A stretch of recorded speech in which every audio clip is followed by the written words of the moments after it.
మీరే మాట నేను అక్కినేని మాట్లాడుతాను చెప్పండి సార్. మైక్ దగ్గర పెట్టండి. మైక్ దగ్గర పెట్టండి. హలో హలో హలో సార్, నేను అక్కినేని మాట్లాడుతున్నాను. అక్కినేని. నేను నాగార్జున మాట్లాడుతున్నాను. మీరెవరు? కాదు సార్, నేను నిజంగా అఖిల్నే సార్. తెలుసునా అన్న, నాగటేట ఇలా ఉన్నాడు చెప్పు ఇప్పుడు. మీరు ఏం చేస్తుంటారు సార్? అసలు మీరెవరు? నాకు కాల్ చేశారు సార్. నేను ప్రామిస్ సార్, నేను అక్కినేని సార్. నాకు తెలుసు. బరబదు వాయిస్ లేదు, గుర్తుపట్టలేదు, అది గుర్తుంటారా సార్? అఖిల్ కాదు బాబు. సరే ఓ పని చేయండి సార్, మీరు మీ లొకేషన్ పెట్టండి, నేను వచ్చి మిమ్మల్ని కలుస్తాను. మీరు నమ్మట్లేదు నన్ను. నా లొకేషన్ మీకు అసలు మీకు ఎవరు కావాలా, ఏం కావాలా? నాకు ఎందుకు ఫోన్? నాకు మీరే కావాలి సార్, అందుకే ఫోన్ చేశారు. నేనా? ఏం పని చెప్పండి. నాకు తెలియదు ఇప్పుడు. ఏయ్ బాబు, హలో బాబు, నా పేరు గెటప్ శ్రీను అన్న. నేను సుధీర్. ఏంట్రా స్కిట్లు ఈ మధ్య స్కిట్లకు రావట్లేదు ఏంట్రా సుధీర్? తమ్ముడు నేను నిజంగానే గెటప్ శ్రీను మాట్లాడుతున్నా. నా పక్కన అక్కినేని గారు ఉన్నారు. లెనిన్ సినిమా ఉంది కదా, జూలై 10th ఒక ర్యాండమ్ కాల్ చేద్దామని చెప్పి సరదాగా చేశా. అఖిల్ గారు నాకు ఫోన్ చేశారు. అవును, ఇది నేను నమ్మాలా? అన్న మీకు కొంచెమన్నా దిమాగ్ ఉన్నదన్న, అంత పెద్ద హీరో నాకెందుకు ఫోన్ చేస్తారన్న? ఆయన ఒక నిమిషం, నా నంబర్ అఖిల్ అన్న దగ్గర ఎందుకుంటా చెప్పు. ఒక ర్యాండమ్ కాల్ అని చెప్పాం కదా బాబు. ర్యాండమ్ కాల్ ఏదో రామ్ గారికి నాకెందుకు చేస్తారన్న? ఏంటే మీరు కోపం తెచ్చుకోకండి. అది కాదన్నా, కూల్ గా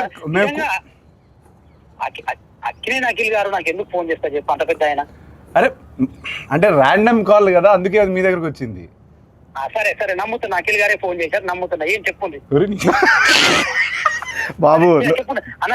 అఖిల్ అన్న, నేను నీకు పెద్ద ఫ్యాన్ అన్నా. అన్న అఖిల్ అన్న అన్న అన్న ఒక్క అవకాశం ఇవ్వన్నా, జబర్దస్త్ ప్లీజ్ అన్నా. దీన్ని రివర్స్ అంటారు. సీనన్న మొన్న చిరంజీవి గారితో నువ్వు చార్టెడ్ ఫ్లైట్ లో ఓగా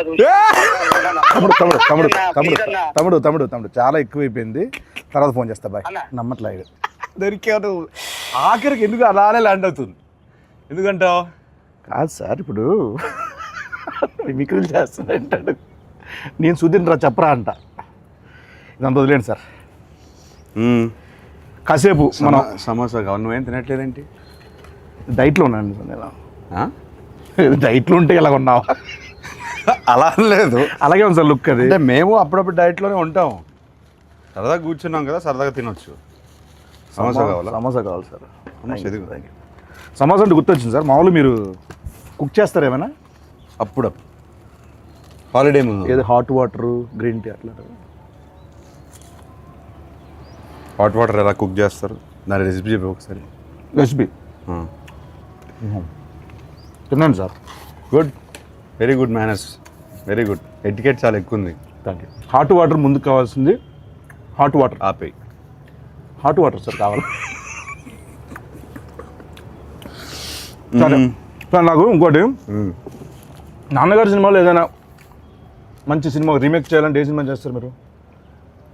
ఒక 100 సార్లు చెప్పుంటాను ఇది. నేను 100 సార్లు చూడలేదు సార్, సారీ. అర్థమైంది. Hello brother. Hello brother. కాకపోతే కొంచెం భయం. ఎందుకని? చేయగలుగుతానా లేదా అని కాదు, అసలు అట్లాంటి కొన్ని ఐకానిక్ సినిమాలు ఉంటాయి కదా, ఎందుకు ముట్టడం అని. మనం పెంట చేస్తే కొన్ని బంగారంలో ఆల్రెడీ ఫామ్ అయిపోయారు, అట్లా స్టోన్లో రాసిస్తుంది కదా, ఎందుకు దాన్ని టచ్ చేయడం?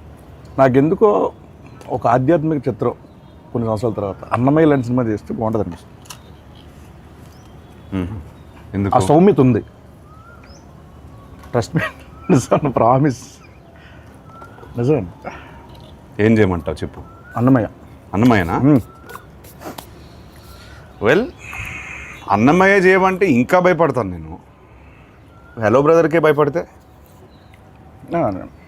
అంటే మనకి దానికి ఐ బిలీవ్ దానికి ఒక కాలింగ్ రావాలి. అవునండి. ఇప్పుడు అన్నమయ్య చేయడానికి రాఘవేంద్రరావు గారు, మా ఫాదరు, కీర్వాణి గారు, వీళ్ళందరూ వాళ్ళకి ఒక కాలింగ్ వచ్చిందని నేను నమ్ముతున్నాను. అట్లాంటి కాలింగ్ వస్తే నేను డెఫినెట్గా చేస్తాను. మీ నెంబర్ అందరి దగ్గర ఉంటుంది, నేను వస్తానండి. వద్దు తినే పడకూడదు ఫుడ్ వేస్ట్ చేయకూడదు అసలు పైగా నా మీద అసలు వేస్ట్ చేయొద్దు